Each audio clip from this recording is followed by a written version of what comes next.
Supreme court के जज, देश का वो न्यायालय जिसकी हर बात सबको मान्य होती है, उस न्यायालय के जज पर अगर कोई सरकार गिराने की कोशिश जैसा गंभीर आरोप लगा दे तो आरोपित जज की छवि को जो नुकसान होता है वो तो अलग है।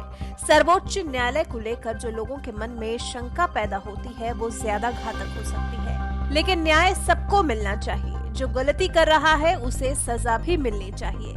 अगर शक के घेरे में सुप्रीम कोर्ट के जज भी आ रहे हैं तो जांच तो उनके खिलाफ भी बैठनी चाहिए, क्योंकि कानून की नजर में तो सब बराबर होते हैं। अब आंध्र प्रदेश के मुख्यमंत्री जगन मोहन रेड्डी ने राज्य के पूर्व सीएम चंद्रबाबू नायडू के साथ मिले होने का आरोप सुप्रीम कोर्ट के जज एनवी रमन्ना पर लगाया है। सुप्रीम कोर्ट में नंबर 2 जज एनवी रमन्ना पर सरकार को गिराने की कोशिश करने का आरोप लगाया गया है और उसके लिए सीएम रेड्डी ने chief justice of India justice एस.ए. Bobde को पत्र भी लिखा है। सीएम जगन मोहन का आरोप है कि जस्टिस रमन्ना की बेटियां जमीन खरीद फरोख्त में शामिल रहीं और उन्होंने पूर्व सीएम चंद्रबाबू नायडू से जुड़े मामलों में सुनवाई को प्रभावित किया। जगन मोहन रेड्डी ने सीजेआई को ये चिट्ठी 6 अक्टूबर को लिखी थी और इसे हैदराबाद में मीडिया के सामने शनिवार को जगन मोहन के प्रमुख सलाहकार अजय कल्लम की तरफ से रिलीज किया गया।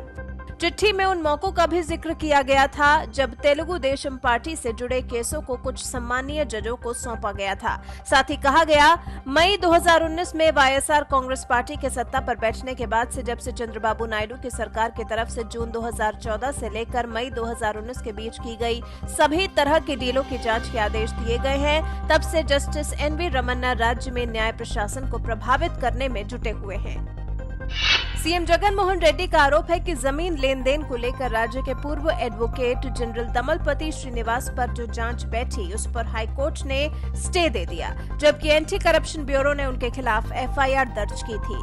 अपनी शिकायत में जगन मोहन रेड्डी ने कहा कि जस्टिस रमन्ना सरकार को अस्थिर करने में नायडू का साथ दे रहे हैं, वो हाईकोर्ट के काम में दखलंदाजी कर रहे हैं और जजों को प्रभावित कर रहे हैं। रेड्डी के मुताबिक रमन्ना ऐसा टीडीपी प्रमुख चंद्रबाबू नायडू के हितों के संरक्षण के लिए कर रहे हैं और वो वर्तमान सरकार को गिराना चाहते हैं। देश में पहली बार है जब किसी मुख्यमंत्री ने सुप्रीम कोर्ट के किसी जज के खिलाफ चीफ जस्टिस से शिकायत की हो जिसमें न्यायिक सिस्टम को प्रभावित करने की बात कही गई हो। जगन ने सीजेआई से आंध्र प्रदेश में जुडिशरी की तटस्थता को बरकरार रखने की गुजारिश की है, तो ऐसे में यह मामला और गंभीर हो चला है और जांच के लिए जरूरी भी। क्या सच में सुप्रीम कोर्ट के किसी जज ने आंध्र प्रदेश की सरकार गिराने की कोशिश की है? क्या सीएम जगन मोहन रेड्डी के आरोपों में जरा सी भी सच्चाई है या फिर वो सिर्फ शक के बिना पर ऐसा कह रहे हैं? ये सब कुछ साफ जांच के बाद ही हो पाएगा। तब तक के लिए सिर्फ कयास ही लगाए जा सकते हैं।